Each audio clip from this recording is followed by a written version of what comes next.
మీ business ఏదైనా మీ ఊర్లో promotion చేయాలంటే అది సుమన్ టీవీతోనే సాధ్యం. ఇప్పుడే సంప్రదించండి.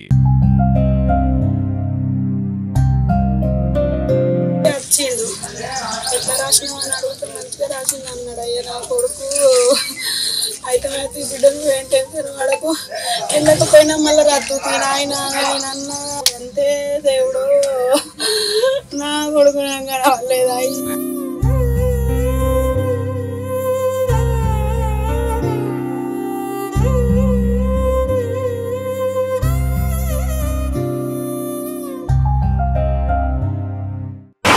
Welcome to Suman TV.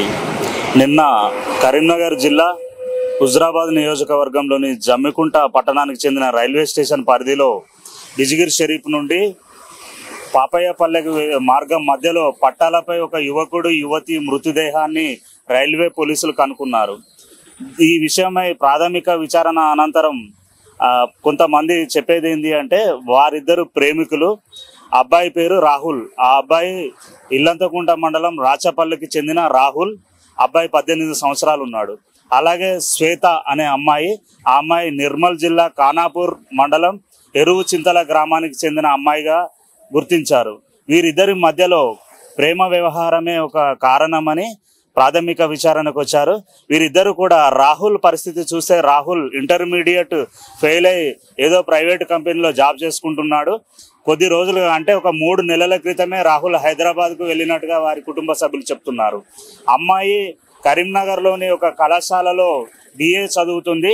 వీరిద్దరికి సామాజిక మాధ్యమం వేదికగా పరిచయం అయింది. అలాగే కరీంనగర్లో జరిగిన ఒక ఈవెంట్లో కూడా వీరిద్దరు పరిచయం జరిగినట్టుగా ప్రత్యక్షంగా కలుసుకున్నట్టుగా అప్పటి నుండి వారిద్దరి మధ్యలో ప్రేమ వ్యవహారం నడుస్తూ ఈ ప్రేమ వ్యవహారంలో మన పెద్దలు ఒప్పుకోరేమో అనే ఒక భావనకు గురై వారిద్దరు కూడా వారి ప్రాణాలు ఆ రైల్వే ట్రాక్ పై విడిచిపెట్టారని సమాచారం. ఈ విధంగా చూసుకుంటే మనకు ప్రపంచం సామాజిక మాధ్యమాల కారణంగా ప్రపంచమే కుగ్రామమైంది, కానీ మానవుల మధ్యలో అనుబంధాలు మాత్రం చాలా దూరం ఉన్నాయి.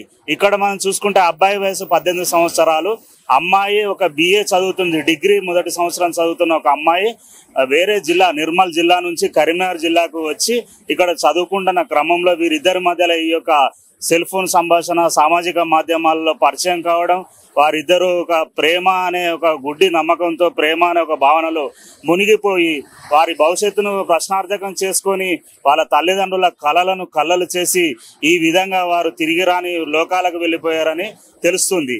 దీనిపై ఇంకా పోలీసులు విచారణ చేస్తున్నారు. వారి యొక్క అబ్బాయి తల్లిదండ్రులను అడిగితే మాత్రం మాకు ఏ విషయమో తెలియదు, మా అబ్బాయి తన పనేదో తను చేసుకుంటూ ఉన్నాడు, ఇట్లాంటి వ్యవహారం మాకేమో తెలియదు అని చెప్పి వాళ్ళు చెప్తున్నారు. తదనంతరం పోలీసుల విచారణలో తెలియాల్సిన విషయం ఉంది. 5:30కి ఇంట్లో బండి ఇంటికాడ పెట్టి తాళం ఇంట్లో పెట్టి పోయిండు. నాకంతే తెలుసు నాయన, నాకు ఒక ముచ్చట చెప్తలేదు నాయన, నా ఇంట్లో ఫోన్లు మాట్లాడలేదు నాయన. వచ్చి 3 రోజులు అవుతుంది. నా కొడుకు ఎక్కడ ఉంటాడు? మీ అబ్బాయి ఏం చేస్తాడు? హైదరాబాద్ కాడ చిన్నగా పని చేస్తాడు. దాంట్లో టెంట్ అవి పెడతారు చూడు, స్క్రీన్లు పెట్టే దాంట్లో పని చేస్తాడు. ఇంటికి తప్పిండు. అందులో 3 నెలలు బట్టి పని చేస్తాడు. ఇంకా సప్లై ఎగ్జామ్ ఒకటి బ్యాలెన్స్ ఉంటే రాసిండు, ఇంటికి వచ్చిండు. ఎట్లా రాసినావు అని అడిగితే మంచిగా రాసింది అన్నాడు. అయ్యా నా కొడుకు అయితే బిడ్డను ఏం టెన్షన్ పడకు, వెళ్ళకపోయినా మళ్ళీ రద్దు నాయన నేనన్నా మంచిగానే అవుతుంది అమ్మ, వెళ్తుంది ఖచ్చితంగా అన్నాడు నాతోటి. ఇక అమ్మోని పండుగ రోజు ఇంట్లోనే ఉన్నాడు. నిన్న పొద్దున్న దాకా మేము ఇంటి ముంగట మాలు పని చేసుకున్నాం.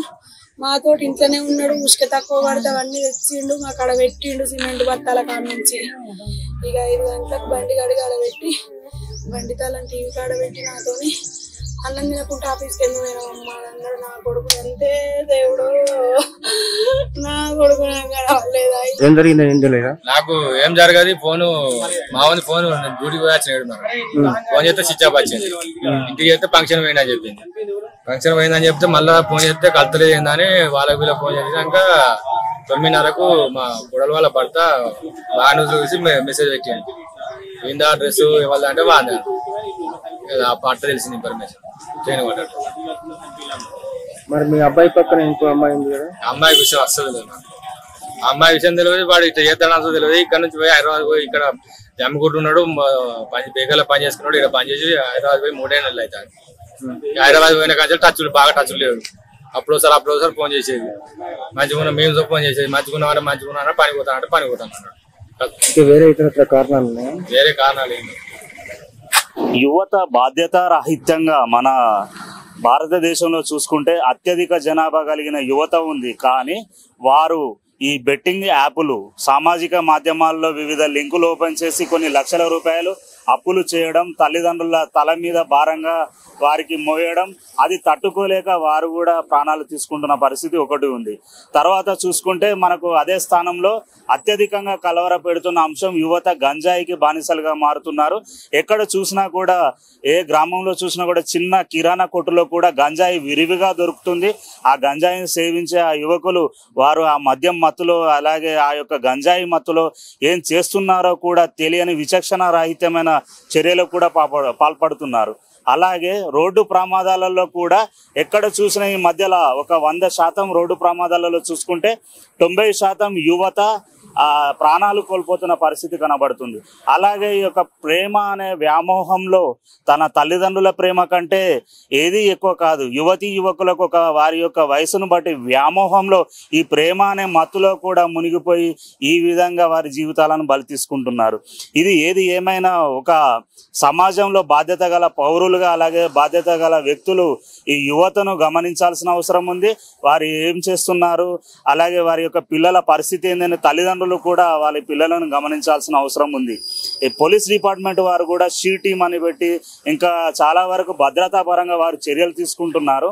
కానీ ఎవరి కుటుంబానికి, ఎవరి పిల్లలకు వారే బాధ్యత కాబట్టి తల్లిదండ్రులు, అలాగే సమాజంలో పౌరులు కూడా అసలు ఏం జరుగుతుందో గమనించి యువతను చెడుదారుల్లో వెళ్లకుండా వారిని మళ్లించాల్సిన అవసరం ఉంది.